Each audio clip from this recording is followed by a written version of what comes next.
Pessoal do YouTube, tudo beleza? Esse vídeo aqui eu tô gravando meio de última hora, meio apressado, porque eu tenho um vínculo com um laboratório fora do país e de vez em quando eu tenho que ir lá trabalhar. E quando eu vou, eu passo um mês e meio. E ontem, sábado, eu fiquei sabendo que tem que ir, então eu vou sair amanhã de madrugada já. Eu tava planejando gravar esse vídeo no meio da semana, só que por conta disso eu já vou gravar agora meio que de última hora. E a sequência desse vídeo que eu queria fazer em duas partes eu não vou fazer agora. Talvez esse seja o último vídeo do ano, porque lá eu não tenho boas condições pra gravar, então provavelmente eu não vou gravar mais. Então, precisamente por essa questão de correria, que eu tenho que arrumar tudo pra sair de madrugada, eu não vou ser excessivamente detalhista, eu vou procurar me ater mais nos pontos fundamentais do assunto de hoje. E o assunto de hoje é um artigo que causa pânico e terror na comunidade neodarwinista, do YouTube especialmente, que vai ser o primeiro episódio de uma série, que não vai ser necessariamente sequencial, mas de vez em quando eu vou trazer temas assim, que é a resposta àquelas famosas perguntas: por que design inteligente não publica artigos? Que todo especialista de YouTube que nunca lê um artigo na vida faz. Na verdade, sim, design inteligente publica muitos artigos. O problema é que esse povo não consegue ler artigo nem de evolução, quanto mais vai ter capacidade de preparar artigo dos outros. E esse aqui é um desses artigos. O artigo que eu tô falando é, de longe, o artigo mais mencionado nos meus comentários, que é o artigo do Douglas Axe, estimando a prevalência de uma sequência proteica adotando uma dobra de uma enzima funcional. Tem muita coisa interessante para se falar desse artigo, mas, de início, é importante deixar fundamentalmente claro de que esse artigo não é um artigo de química prebiótica, tá? Algumas pessoas pensam que o que ele está tentando calcular aqui é a probabilidade de uma proteína aparecer em um ambiente, em uma mitologia prebiótica. Não é isso que ele está calculando aqui. Esse artigo é um artigo de biologia evolutiva. E o que ele está tentando calcular aqui é a prevalência, não tenho bem certeza se essa palavra existe em português, mas eu acho que sim, de uma sequência proteica funcional que adote função enzimática durante a história evolutiva de uma bactéria ou qualquer forma de vida. Como você pode ver aqui, isso aqui é um artigo de 21 páginas. Ele é muito longo para o tempo que eu tenho para fazer isso hoje. Então eu não vou me preocupar com detalhes específicos do trabalho. Vou deixar o link do trabalho na descrição. Você pode se preocupar com os detalhes depois, porque justamente por ser um trabalho de design inteligente, ele se preocupa excessivamente com a metodologia e de deixar tudo muito claro para que qualquer um possa replicar os passos que ele fez. E ele é extremamente detalhista por isso, justamente porque sabe a chuva de crítica que viria até ele. Então ele acaba gastando muitas páginas com isso. Eu vou me focar apenas na base teórica dele e nos resultados. E se você quiser saber as minúcias, você pode comparar depois. Então, sem mais delongas, nós vamos começar aqui o nosso artigo. Basicamente, eu vou voltar aqui na introdução daqui a pouco, porque a introdução já dá um monte de spoilers do que vai acontecer no final. Então, eu vou começar explicando a base teórica dele inicialmente. Ele está introduzindo, justificando a relevância do seu trabalho, dizendo que existe uma contradição óbvia e lógica entre os artigos dessa área. Alguns dizem que sequências funcionais são extraordinariamente raras, enquanto outros dizem que elas não são tão raras assim. Por quê? Aí ele diz que existem duas formas de se aproximar, isso é, de chegar nesses estudos, que seria o forward, que é daqui para frente, né, que é daqui em diante. Eles partem do ponto de partida de sequências sem nenhuma especificidade para tentar formar uma especificidade. O problema desse método forward é que ele simplesmente não tem resultado. Eles de vez em quando conseguem uma estabilidade proteolítica ou denaturação cooperativa, mas nunca conseguem uma função de fato. E também tem o segundo approach, que seria o reverse. Quer dizer, eles partem de uma proteína já funcional, uma sequência já funcional, e tentam fazer manipulações dessa sequência. Então, do ponto de vista do forward, é extraordinariamente difícil fazer alguma proteína, porque simplesmente não acontece por aleatoriedade. E do ponto de vista do reverse, não é tão difícil porque as proteínas já estão lá, elas já estão prontas. E o que eles estão fazendo é apenas manipular algo que já existe. Como escolher a melhor abordagem? Ele cita um trabalho de Taylor, que é essa referência 9 aqui. Esse trabalho do Taylor é um trabalho no estilo reverse, que já parte de algo pronto para tentar mostrar que não é tão difícil assim. Mas ele diz que a abordagem do Taylor é bastante interessante. Basicamente, o Taylor faz um rearranjo dentro das sequências hidropáticas. O que são sequências hidropáticas? Sequência hidropática é uma sequência que preserva o arranjo de aminoácidos hidrofóbicos e hidrofílicos. Quando a gente olha a lista dos 20 aminoácidos, a gente vê que eles têm algumas categorias. Basicamente, esses apolares, todos esses em amarelo aqui, eles são hidrofóbicos. O que significa isso? Que eles não gostam de água. Em presença de água, eles vão tentar se esconder no meio de outras moléculas orgânicas, outros aminoácidos, de forma que eles fiquem com o menor contato possível com a água. Todos os outros, os polares, os ácidos e os alcalinos, é o inverso. Eles gostam de água. Então eles vão ter interações específicas, cada um deles de um jeito diferente, com a água. Então, os apolares fogem da água, são hidrofóbicos, e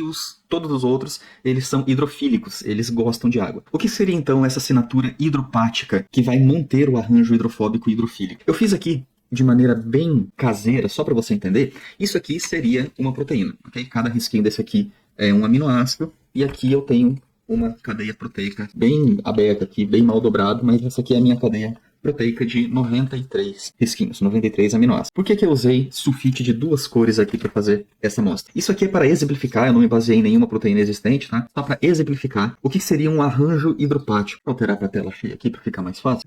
Um arranjo hidropático, então, seria um arranjo que mantivesse essa mesma sequência de hidrofóbicos, rosas, e hidrofílicos, azuis. Isso é, quando você alterasse um aminoácido, você só pode alterar um aminoácido rosa, hidrofóbico, por outro aminoácido rosa, hidrofóbico. E um aminoácido azul, hidrofílico, também só pode ser mudado por outro aminoácido hidrofílico. Dessa forma, não importa quantos aminoácidos você trocar aqui, a sequência hidropática sempre vai permanecer igual. Isso é, voltando aqui naquela imagem, a gente pode exemplificar o seguinte. Vamos supor este aminoácido rosa aqui, hidrofóbico, ele fosse aqui uma glicina, ó, que ele é hidrofóbico, certo? Na hora de fazer uma mutação, de trocar este aminoácido por qualquer outro, Taylor, então, ele não considerou nenhum desses outros aqui embaixo. Ele escolheu trocar glicina, por exemplo, por qualquer outro aqui desse conjunto de aminoácidos apolares ou hidrofóbicos. Na verdade, não foi qualquer outro, daqui a pouco eu já falo como é que foi. Mas ele só considerou trocar hidrofóbicos por hidrofóbicos e hidrofílicos por hidrofílico. Por que isso é importante? Porque na hora que uma proteína está se dobrando, o ponto mais fundamental para a dobra dela vai ser justamente essa sequência. De modo que os hidrofóbicos, eles sempre vão ficar no interior da proteína, para que os hidrofílicos fiquem pelo lado de fora,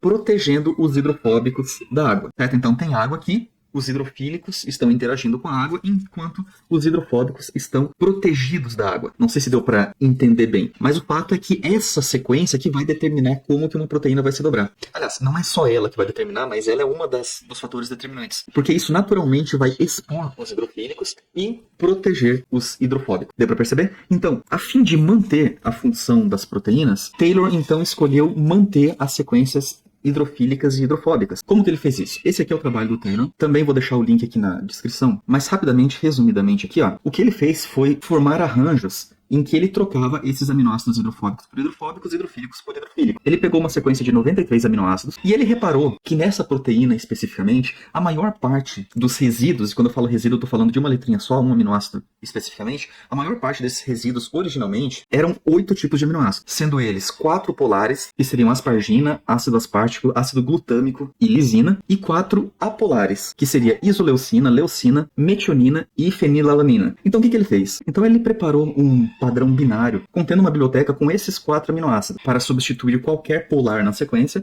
e esses 4 aminoácidos apolares para substituir qualquer apolar na sequência. Então, basicamente, ele substituiu genericamente os aminoácidos na proteína que ele escolheu, de forma a substituir por um dos 4 mais abundantes dentro dessa mesma sequência. E com isso, ele conseguiu resultados muito bons. Por exemplo, ele mostra aqui logo na introdução que ele conseguiu formar proteínas com até 80% de todos os aminoácidos trocados por esses padrões binários. Aí com isso ele conseguiu perceber que dos 93 resíduos, dos 93 aminoácidos que compunham essa proteína, apenas 19 eram insubstituíveis. Todos os outros poderiam ser substituídos desde que fosse por esses padrões binários desses 4 aminoácidos mais abundantes da própria proteína. O que parece ser uma descoberta absolutamente fantástica. Mas aí quando ele foi calcular qual a probabilidade dessa proteína ser prevalente em um ambiente randomizado, ainda preservando a assinatura hidropática, isso é, não completamente randomizado, mas apenas trocando pelos aminoácidos mais abundantes do mesmo tipo dessa mesma proteína. Então ele chegou à conclusão que para cada proteína funcional precisaria de uma biblioteca de 10 elevado a 24 proteínas inúteis. Isso aqui é maior do que a constante de Avogadro. Isso significa na prática que para cada proteína, cada molécula de proteína útil,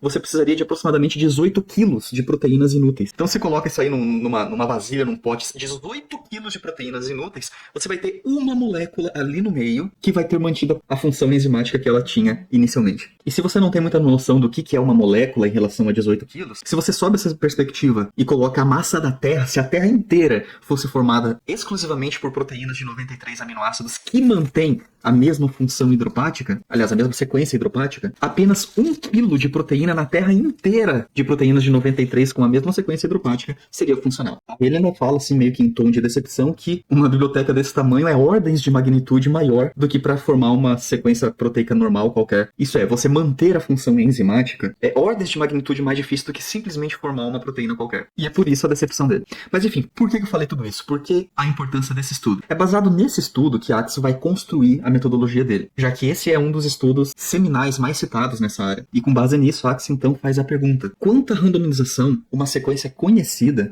por ter um tipo de função, pode suportar sem perder essa função? E é nisso que o experimento de Axe vai se concentrar. Ele vai se concentrar em modificar uma proteína já funcional e ver se ela mantém a função. Ele não quer saber se ele vai manter a função muito bem ou muito mal. Ele não quer saber a eficiência da função, mas ele vai focar apenas se vai manter a função, independente de ser bom ou ruim. E a nível de comparação, você tem aqui na figura 1, essa daqui era a proteína usada por Taylor naquele experimento de 93 aminoácidos, e esse aqui é o maior domínio da proteína estudada por Axe. Esse domínio tem 153 resíduos, isso é 153 aminoácidos. A proteína inteira teria 263, mas ele decidiu pesquisar apenas o domínio maior, para limitar a pesquisa em 153 aminoácidos ao invés dos 263. Você pode ver que a proteína de Taylor, que é essa chorismato-mutase, ela tem 3 hélices, que são esses cones espiralados aqui, e 2 loops simples, que são essas fitas que unem as hélices. A proteína de Axe, ela é um pouco mais complexa. Você pode ver que ela tem várias hélices menores, alguns strands aqui em cima e vários loops com dobras bem mais especificadas. Não são simplesmente uma fitinha que une um outro.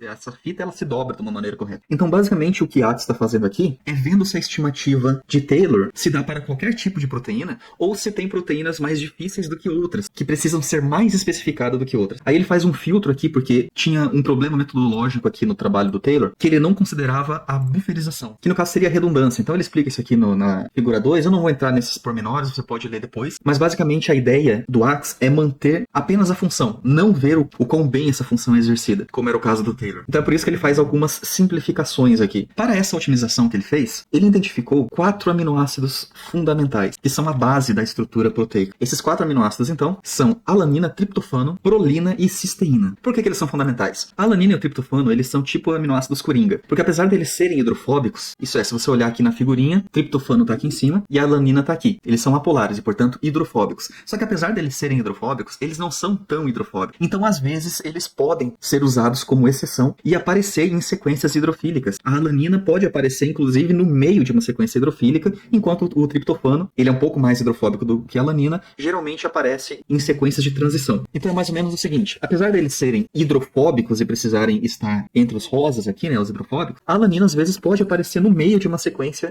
hidrofílica, sem interromper o padrão hidropático. Já o triptofano, ele é um pouco mais hidrofóbico do que a alanina. Então ele não aparece no meio, mas às vezes ele aparece nessas zonas de transição, bem próximas a locais antes de começar as sequências hidrofóbicas. Então, basicamente, aminoácidos coringas, que não atrapalham a assinatura hidropática da sequência, da proteína. Já a prolina e a cisteína, elas conseguem fazer ligações covalentes no esqueleto da proteína. Então, por exemplo, você pode ver aqui que a prolina, ela é um aminoácido apolar, portanto hidrofóbico, enquanto a cisteína é um aminoácido polar, portanto hidrofílico. O que são essas ligações covalentes? Quando você pega a sequência aqui, por exemplo, aqui nos hidrofílicos você pode ter uma cisteína, vamos supor que seja esse cara aqui. Essa cisteína, ela consegue fazer pontes de sulfeto com alguma outra cisteína em algum lugar aqui, para ele fechar a dobra e manter a dobra estruturada. É como se as duas cisteínas elas se grudassem. E agora essa dobra não vai sair do lugar, não importa como que essa proteína se mexa. Isso fecha uma estrutura. É como se tivesse botões aqui, um zíper, um velcro. Elas se fecham e agora a proteína está firme, entende? A localização dessas cisteínas é extremamente crucial, porque caso ela esteja localizada nesse aminoácido aqui, por exemplo, a estrutura já não vai ser mais essa, vai ser essa, e isso pode mudar completamente a função de uma proteína. Quando a cisteína faz essas pontes de sulfeto, ela passa a se chamar cistina, né, que é o aminoácido que o Hércules confundia com a cisteína. A prolina, por outro lado, você pode ver que ela é o único aminoácido que ela tem uma estrutura diferenciada. Vou dar um zoom aqui. Pode ver que todo aminoácido tem esse esqueleto aqui, ó, que são esses 2 carbonos, um ligado a esse grupo carboxila, que é o dupla O e OH, e outro ligado a esse grupo amina, que é o NH2. Todos eles têm esse esqueleto. E o que vem ligado aqui é o grupo lateral. A prolina não tem isso. É a única exceção. Por quê? Na verdade ela tem, só que aqui seria o NH2 dela, mas o grupo lateral se une com o seu grupo amina, fazendo um ciclo aqui, tornando a prolina o aminoácido mais rígido, mais estável. Qual que é a função dela dentro de uma cadeia de aminoácidos para a questão da sua estrutura? A prolina ela tem capacidade de definir o ângulo da dobra interna, a dobra hidrofóbica, já que ela é apolar, né? Então a prolina no lugar certo que vai decidir como se fosse uma dobra aqui, ela vai decidir o novo ângulo que a cadeia vai assumir. Pode ser para cá, dependendo da posição e da colocação da prolina. Uma prolina no lugar errado vai fazer com que essa dobra, ao invés de ser aqui, se torne aqui, por exemplo. E isso já muda completamente a estrutura e função da proteína. Então, Axe conseguiu identificar esses 4 aminoácidos como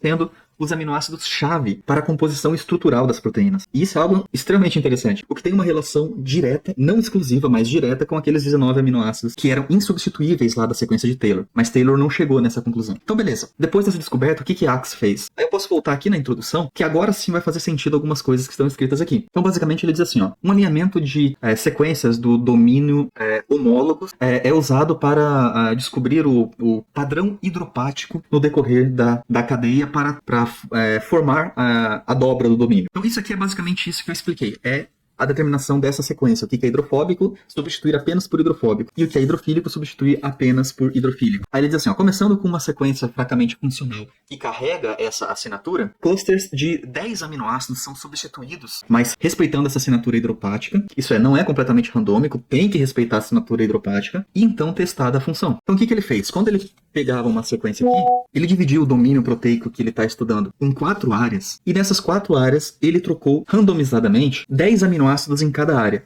sempre trocando hidrofóbicos por hidrofóbicos e hidrofílicos por hidrofílicos. E depois de fazer essas trocas, ele testava a função. Como que ele fez isso? Se você for aqui na tabela 2, vai ter um resumo de como que isso foi feito. Axe, então, tinha uma população inicial de 1.700.000 bactérias, pouco mais. Ele então dividiu o domínio beta-lactamase que ele estava estudando, de 153 aminoácidos, em 4 áreas distintas, e em cada população de 330.000, 240.000, 600.000 e 540.000, ele randomizou apenas 10 aminoácidos desses 153 em uma área distinta para cada população. Detalhes sobre essas áreas você pode ver aqui na tabela 1 e nesse tópico Local Site Randomization. Eu não vou entrar em detalhes desse ponto aqui por questão de tempo, mas após fazer essa randomização de apenas 10 aminoácidos em 153 em áreas específicas, ele tentava ver se a beta-lactamase ainda era funcional. A função da beta-lactamase é fornecer resistência à ampicilina. Então, se a bactéria continuasse resistente à ampicilina, muito ou pouco não importa, mas se ele tivesse qualquer resistência à ampicilina, significa que a beta-lactamase ainda está funcional. E ele descobriu que o primeiro grupo de 330.000 bactérias, após a randomização de apenas 10 aminoácidos, apenas 3% delas ainda eram resistentes à ampicilina. No segundo grupo de 240.000 bactérias, apenas 0,02% ainda eram resistentes à ampicilina. No terceiro grupo de 600.000 bactérias, apenas 0,001% ainda eram resistentes à ampicilina. E no quarto grupo de 540.000 bactérias, apenas igualmente 3% ainda eram resistentes à ampicilina. O que significa que com a randomização de apenas 10 aminoácidos, entre 99,9% até 97% das bactérias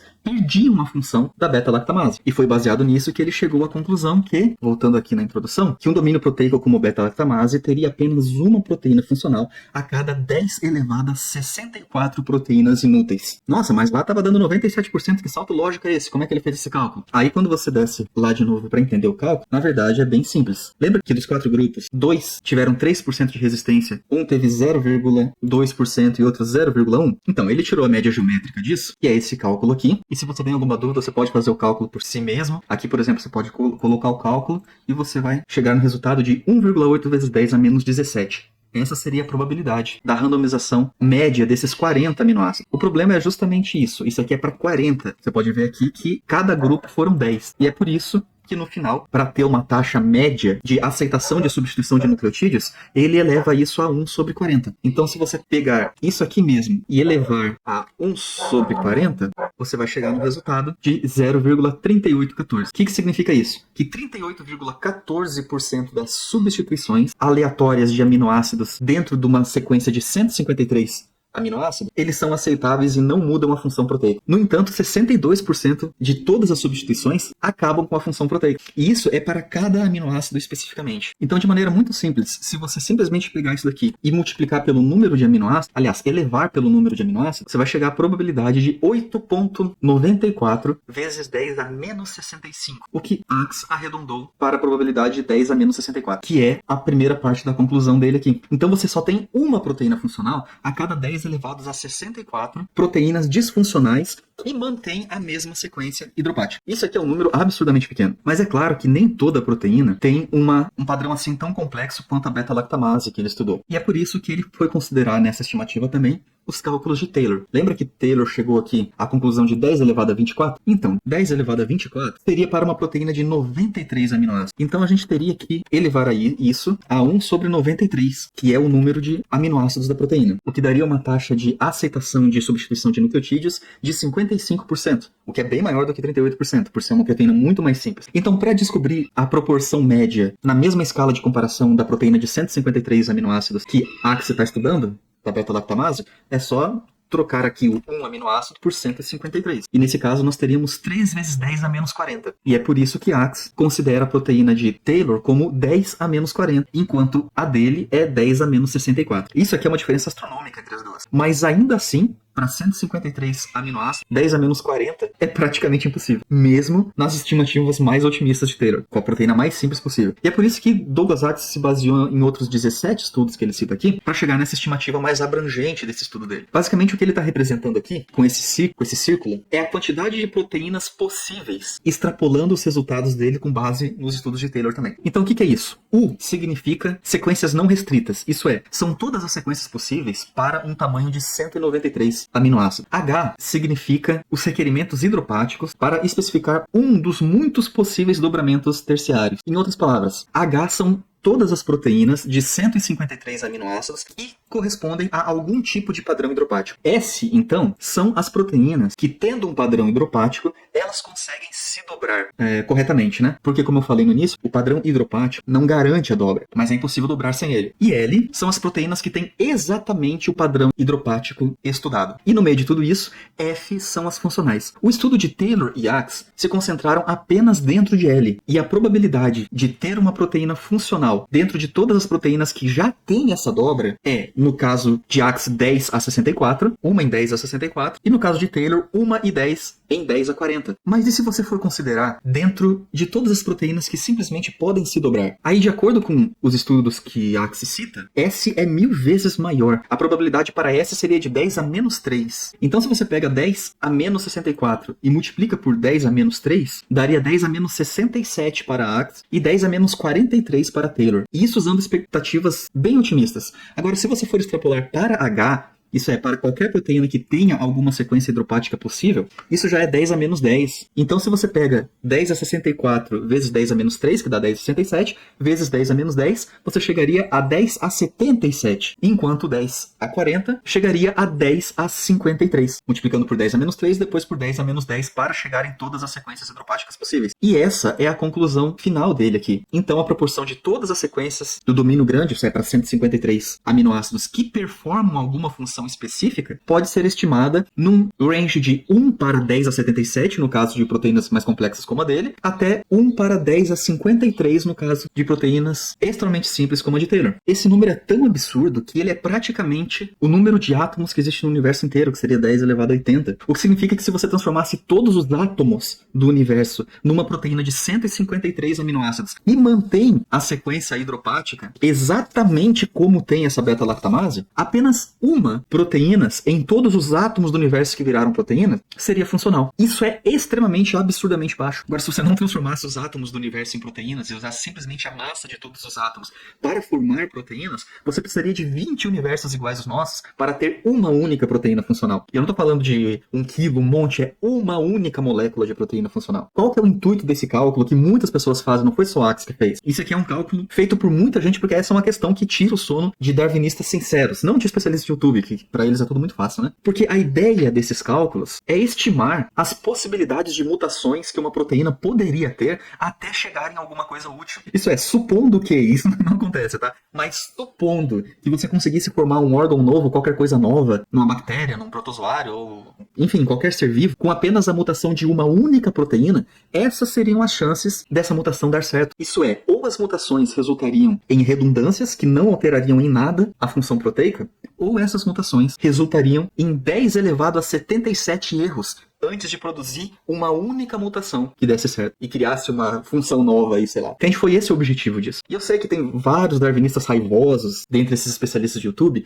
que vão tentar desmerecer o artigo do Axe, dizendo, problema metodológico, sei lá, pessoas que nunca tiveram a coragem de sentar a bunda na cadeira para ler o artigo. Mas para essas pessoas, saibam que a única novidade que Axe fez aqui foi extrapolar os resultados de uma forma extremamente lógica, porque resultados piores do que esse já tinham sido encontrados antes e muito antes. Por exemplo, esse estudo aqui, do Tian Best, teste. Eles fazem exatamente esses cálculos, e eu vou só passar rápido aqui, só para mostrar o resultado para vocês. Olha que interessante, para uma proteína de 35 aminoácidos, porque isso aqui não é uma proteína, né? Para ser proteína tem que ser a partir de 50, mas isso aqui é um domínio proteico. Então, para o domínio WW, que é esse de 35 aminoácidos, a estimativa seria de 1,6 vezes 10 a 24, o que é maior do que o número de Avogadro. Avogadro é aquele número 6,02 vezes 10 a 23 que você estudou, que é o número de moléculas dentro de um mol. E isso aqui é só um exemplo. Ele verificou várias proteínas, essa WW, VIL, enfim, várias outras de vários tamanhos diferentes, entre 35 e 171 aminoácidos. E os percentuais de prevalência dele podem ser vistos aqui, ó. É esse SC com asterisco. 10 a 24, 10 a 33, 10 a 54. Para você calcular aquela taxa de aceitação de substituição por nucleotídeo, basta você ir numa calculadora científica ou no Wolfram aqui e colocar aquela mesma equação, ó, 2,9 vezes 10 a menos 24, que é essa equação aqui, ó, 2,9 vezes 10 a menos 24. E como são 35 aminoácidos, eleva isso a 1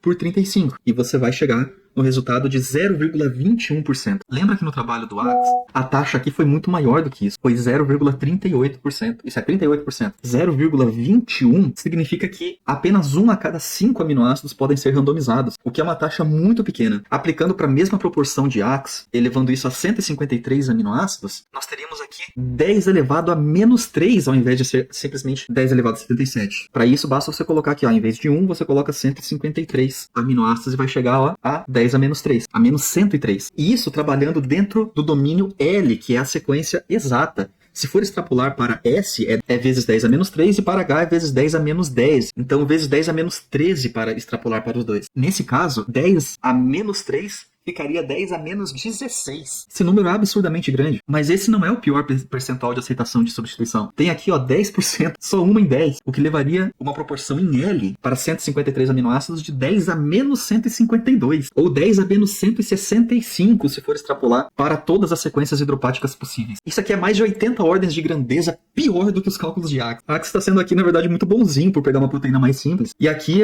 são os resultados que eu coloquei em vermelho aqui, ou azul, esses aqui em azul, porque são os resultados mais próximos de Axe, ainda assim inferiores, mostrando que os resultados de Axe são, na verdade, muito otimistas para a evolução, abrindo todas as concessões possíveis. Só que esse é só um. Como eu falei, eu poderia passar o dia todo aqui citando artigos. Por exemplo, aqui de novo, ó, página 315 tem o resultado dele, que ele calcula aqui que para uma sequência de 92 aminoácidos, a prevalência seria de 10 a 63. Se for pegar 10 a 63, a prevalência aqui seria de 0,2, isso é 20%. Para 153 aminoácidos, o equivalente do 10 a 64 de Axe teria 10 a 105, menos 105. Axe, então, usou uma das proteínas mais simples ainda que existem. E ainda assim chegou nesses resultados extraordinariamente absurdos. Só para você entender a diferença desse 10 a 52, que seria extrapolando para todas as sequências hidropáticas, seria 10 a menos 165. A diferença disso para 10 a 67... a 77, desculpa, do Axe, arredondando aqui 10 a 80 para 10 a 160, não é proporção de 10 a 80 ser a metade de 10 a 160. 10 a 80 é o número de átomos do universo. 10 a 81 é 10 vezes mais do que o número de átomos que tem no universo. 10 a 82 é 100 vezes mais do que o número de átomos que tem no universo.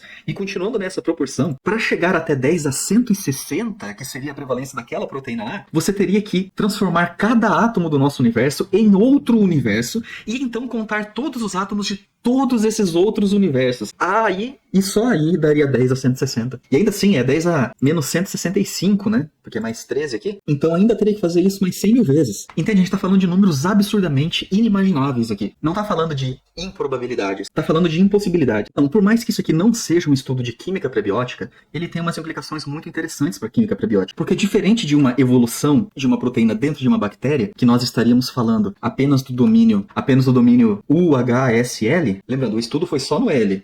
A extrapolação do Axe foi até o H. Só que não existe nenhuma lei que diga que você só pode fazer uma mutação numa proteína dentro da sua assinatura hidropática. As mutações não estão nem aí para isso. E esse cálculo aqui ele nem fez, mas na verdade esse cálculo aqui é bastante fácil de fazer. Para uma proteína de 153 aminoácidos, você tem uma possibilidade de 20 aminoácidos em cada localização, o que significa uma possibilidade de 10 elevado a 199 combinações possíveis para uma proteína de 153. Mas Axe nem chegou nisso, nem precisa. O problema é que na química prebiótica, você não tem só 10 elevado a 199, não. Na química prebiótica, você não tem nenhuma garantia que vai se formar uma proteína de 153 aminoácidos. Eles não conseguem fazer isso no laboratório até hoje. Se eles têm muito sucesso, eles conseguem fazer 20 resíduos num polímero, e 20 não é nem uma proteína, né? Na química prebiótica, você ainda tem que se preocupar, além das sequências hidropáticas, você tem que se preocupar preocupar com a quiralidade, com reações laterais, com o próprio ambiente, se vai ou não polimerizar, com a energia de Gibbs, você tem que se preocupar com um monte de coisa. No mundo da química prebiótica, esses círculos aqui seriam apenas um pontinho dentro das infinitas possibilidades da química prebiótica. Mas para não ficar no diz que me disse, eu vou mostrar isso para vocês na prática no próximo vídeo. Infelizmente, como eu falei, esse próximo vídeo pode demorar um pouco porque eu tô saindo do país agora. Mas aguarde que vai chegar. Eu espero que vocês tenham entendido esse artigo. Esse é só um dos muitos artigos de design inteligente. Aí vocês vão dizer, mas aonde aqui fala de design inteligente? E esse é o problema de algum outro vídeo que eu tô conversando com o Dr. Antônio Abrantes pra gente fazer sobre o que é aceito, o que não é aceito, como que funciona essa questão de publicação de artigos acadêmicos. Então, óbvio que ele não poderia